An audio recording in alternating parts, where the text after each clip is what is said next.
ഞാൻ ലാസ്റ്റ് ഉപയോഗിച്ച വണ്ടി പസാറ്റ എൻ്റെ കയ്യിലുണ്ടായിരുന്നു. അന്ന് മമ്മൂക്ക എന്നെ കല്യാണം വിളിക്കാൻ വേണ്ടിയിട്ട് ഞാൻ പോകുമ്പോൾ മമ്മൂക്ക അന്ന് ഉച്ചയ്ക്ക് പള്ളിയിൽ പോകാൻ വേണ്ടിയിട്ട് വണ്ടി എടുത്തിടാൻ പറഞ്ഞു. അപ്പോൾ ഞാൻ നോക്കുമ്പോൾ പസാറ്റ വന്നിട്ട് 360 ആ സെയിം കളർ 300 എന്ന് പറഞ്ഞിട്ടൊരു വണ്ടി ഞാൻ എടുത്തു അന്ന്.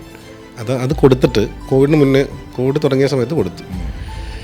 അത് കൊടുത്തിട്ട് ഇതുവരെ ഒരു വണ്ടി എടുക്കാൻ പോലും പറ്റിയിട്ടില്ല ഇന്ന് വരെ. ഞാനിപ്പോൾ ബസ്സിനും ഓട്ടോയ്ക്കൊക്കെയാണ് എൻ്റെ യാത്ര. സാധാരണ ആൾക്കാർ ഇതെങ്ങനെയാണ് പറയുന്നതെന്നറിയാം, ഇങ്ങനെ ചിരിച്ചോണ്ടൊന്നുമല്ല, കഷ്ടപ്പാടുകളും വേദനകളും ഒക്കെ. അയ്യോ, ഇത് കഷ്ടപ്പാട്, നമ്മൾ അങ്ങനെയല്ല ജീവിച്ചേ. ജനങ്ങൾ അല്ല, ഞാൻ തമാശയ്ക്ക് പറഞ്ഞെങ്കിലും ഞാൻ എൻ്റെ ലിവിങ് കോസ്റ്റ് കുറയ്ക്കാൻ വേണ്ടിയിട്ടും നമുക്ക് പിടിച്ചു വയ്ക്കാൻ വേണ്ടിയിട്ടുള്ള പരിപാടികളാണ് ഇതൊക്കെ. അൾട്ടിമേറ്റ് എന്ന് പറഞ്ഞാൽ ജീവാഗനുള്ള ആഗ്രഹം.